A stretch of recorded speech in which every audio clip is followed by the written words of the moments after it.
Okay, all right. Hello everyone. This is the Mgtow Cowboy.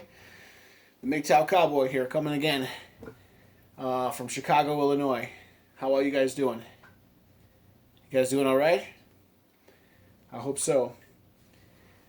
Uh, I'm enjoying another day off here, and I wanted to make another video. And I wanted to talk about um, I wanted to talk about court, specifically a particular type of court. I wanted to talk about family court. Now, family court goes by many names.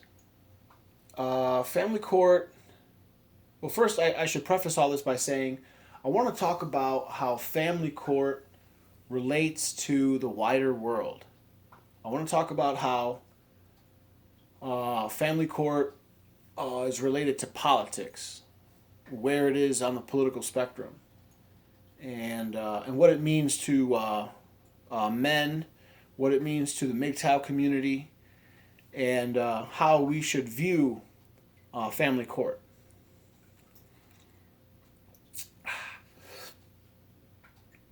Family court is technically unconstitutional. Family court operates completely outside the jurisdiction of the Constitution of the United States. Um, it operates completely outside the three branches of government. However, family court is exceedingly profitable. In fact, if I remember correctly, I remember learning family court is it generates more revenue than all other courts combined. So um, criminal court, I don't know, civil court, traffic court, they all make money. You can get a ticket. You can get a $275 ticket for speeding, on like an interstate, and yeah, it's a lot of money. But it pales in comparison to family court. Um, Family court, I believe, makes somewhere between 50 and $60 billion a year. So these are some very highly paid classes of people. Um, and of course, it's the men that fork over the money. That this is all on the backs of men, typically working men, working class, lower middle class men, and of course, the upper classes as well. Uh, yeah, all these groups of people, the police, um, the police, the judges, the courts themselves, the caseworkers, the the stenographers, the lawyers, the bailiffs, all the people associated with this institution, and that's really what it is at this point. You can call it, or you can call it an industry. It's so big. You can if you think about it, you can consider it a sector of the economy, and it's all off the backs of men. Um, Family court, it goes by other names. Oh, you can call it, you know, legally it's called family court, but you can call it domestic violence court. You can call it child custody court. Um, you can call it divorce court. Okay, all all these uh, all these matters where people who live together or who form families are allowing the mediation of their lives to be governed by the state, by the government. And I'm not really saying that we allow it. It exists already. So really, it's the government, in my opinion, creeping into your life. Um, this is not something that serves men. I don't think. I think it serves. think it serves corporations. I think it serves women. I think it serves the government. It doesn't serve men, though. This video is to talk about, what's the point of this video? The video is to educate men of all ages. Of course, my channel is mostly directed towards young men. I think in many ways Mgtow is directed towards young men, but this benefits all men. You can be in your 50s, and this would benefit you.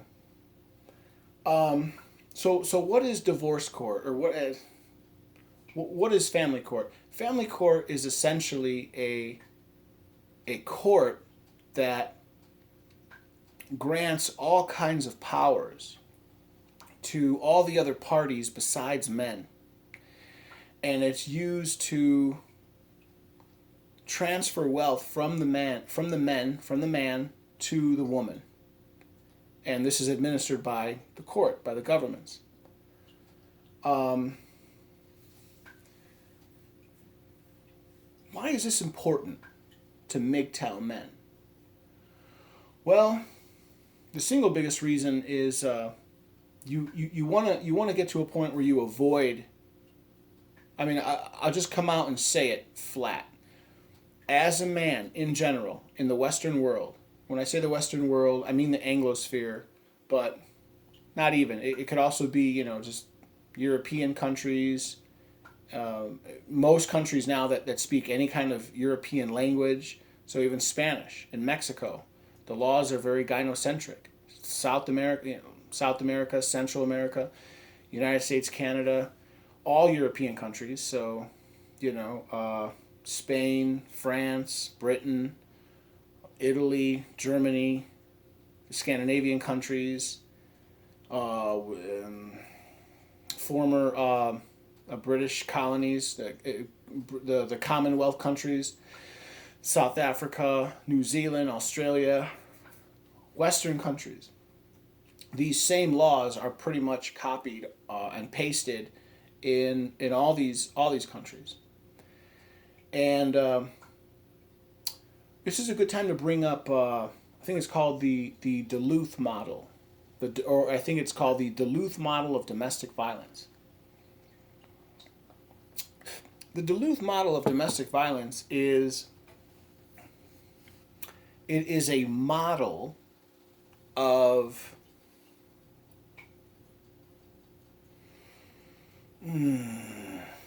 it is. I remember looking at it. It's represented by a wheel. It's so phony. It's garbage. It's a lie. It's a wheel with colors. The Duluth model of domestic violence is a guide that has now been adopted by family courts, and it's used to guide them into understanding how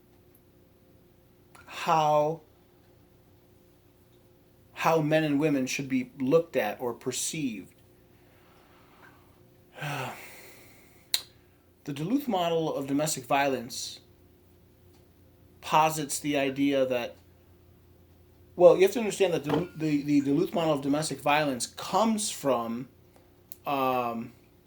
patriarchy theory. Patriarchy theory comes from a critical theory. Critical theory comes from the Frankfurt School. This all basically comes from communism and Marxism and offshoots of that. So the Duluth model of domestic violence basically says that all women are oppressed by all men. And whenever there is any sort of disagreement between a man and a woman,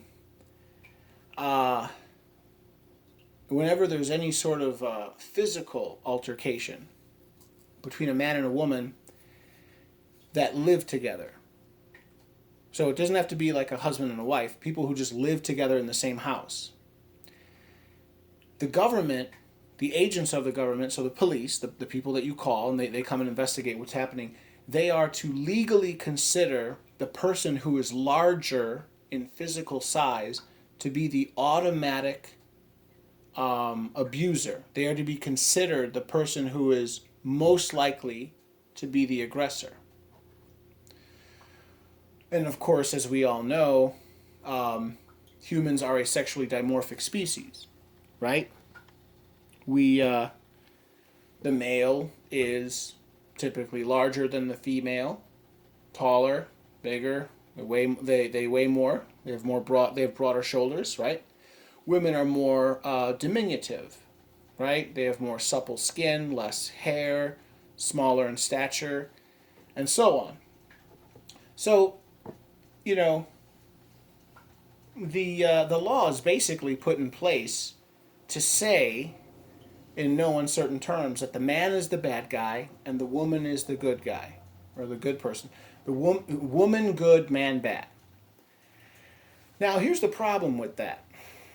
When you study the science, and this is where science is amazing, the study of psychology, what you find is women are actually more prone to domestic violence than men are, statistically. It is a well-known statistical fact that the more women you add to a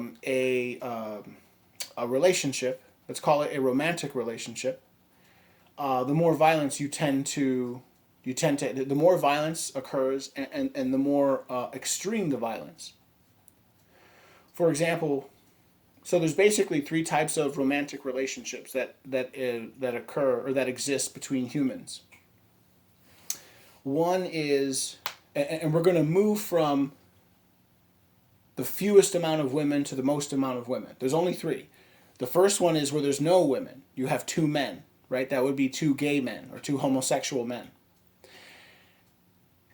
Moving to where there's more women, you have one man and one woman, right? A heterosexual couple. Continuing on, get rid of all men and you just have two women. So you add another woman, so you have a woman and a woman, and that would be a lesbian couple, right? So you go from a man to a man, and then the second is a man and a woman, and then the third one is a woman and a woman. Well, statistically, guess which type of relationship exhibits the most amount of violence? Per 10,000 couples per year. It's the two lesbian couples, or it's the lesbians. It's the two women. This has also been found in, for example, female correctional facilities. Females get into more fights in prison than men do. Little known fact. But you don't. That's not what you're told. That's not the message. That's not the social narrative that you're told. Okay, you understand? It's very fascinating. So yeah, I mean, the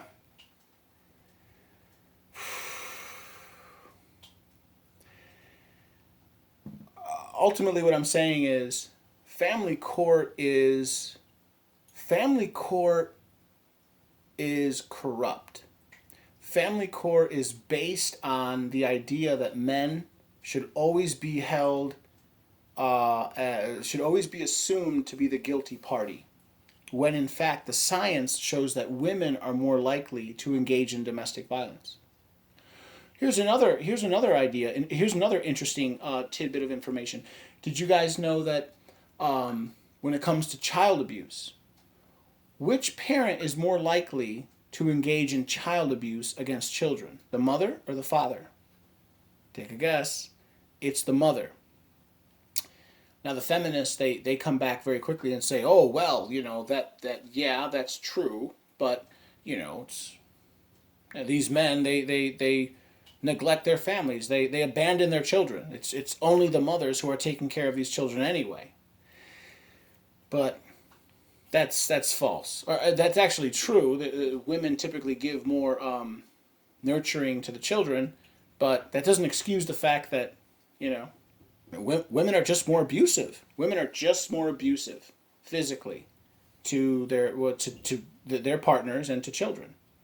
But this is hidden. This is purposely hidden because there's an agenda, and the agenda is we cannot allow men to be free. You must create this dual legal system where you have essentially a kangaroo court, family court, operating under a lie. And the lie is, again, men are bad, men are violent, men are should always be seen as the guilty party. Excuse me, guys, 1 second. I'm cooking some chicken, and I want to make sure it's getting cooked real good over here. Time to turn it off. Here I come. I come back. Yeah. One or two more ideas about court. As a man, you want to stay out of court. It's interesting, though, if you go to criminal court, you got all kinds of rights. In divorce court, or whatever, domestic violence court, divorce court, child custody court, legally, remember, it's called family court, you don't have as many rights. The woman is legally considered automatically to be innocent, and you're automatically considered to be guilty. So, if you think about it, in order to avoid ever, under any circumstance being pulled into this court, the number one thing you can't do is you can't get married. The number two thing you can't do is you can't live with any woman. Okay? And there's really two major tenets of Mgtow.